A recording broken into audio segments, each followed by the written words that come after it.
الحمد لله في كل شيء. انا عارف الناس زعلانه والجمهور زعلان. فوز كان في المتناول 2-0 لمنتخب مصر، باقي ربع ساعه على نهايه المباراه. لكن الحقيقه لازم ندي كل واحد حقه. لاعبو منتخب مصر ابطال ابطال ابطال، بطوله تاريخيه، بطوله عالميه، بطوله قدموا فيها كل شيء في كره القدم. من كان يحلم بهذه النتائج، تلعب امام بطل العالم، تسجل هدفين والحكم يلغي لك هدفا.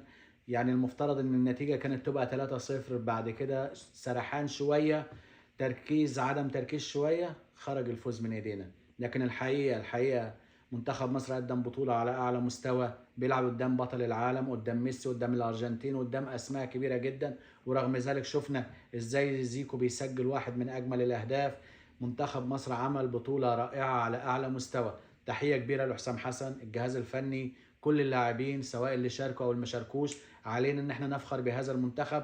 شفنا مستوى عالمي عالمي عالمي من هيثم حسن، واحد هيكون ليه مستقبل كبير مع الكرة المصرية، هيكون ليه بصمات كبيرة في الفترة اللي جاية. شفنا الحارس العملاق العالمي مصطفى شوبير ابن الكابتن احمد شوبير، اللي تفوق حتى على والده، قدم بطولة على اعلى مستوى، صد ضربتين جزاء في البطولة، واحدة من مهدي طارمي والاخرى من مين؟ من اعظم لاعب في تاريخ كرة القدم على مستوى العالم، وهو ليونيل ميسي.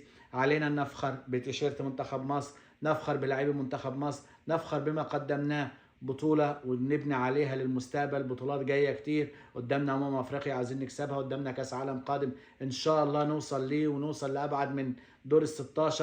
مبروك يا رجالة الأداء الحلو، مبروك يا أبطال مصر، تلك هذا المستوى الرائع. إن شاء الله القادم يكون أفضل الكرة المصرية. الجمهور افخر بمنتخب بلدك، ما تجلدش اللاعبين لأن فعلا قدموا بطولة عالمية. شكرا يا أبطال، شكرا يا رجالة.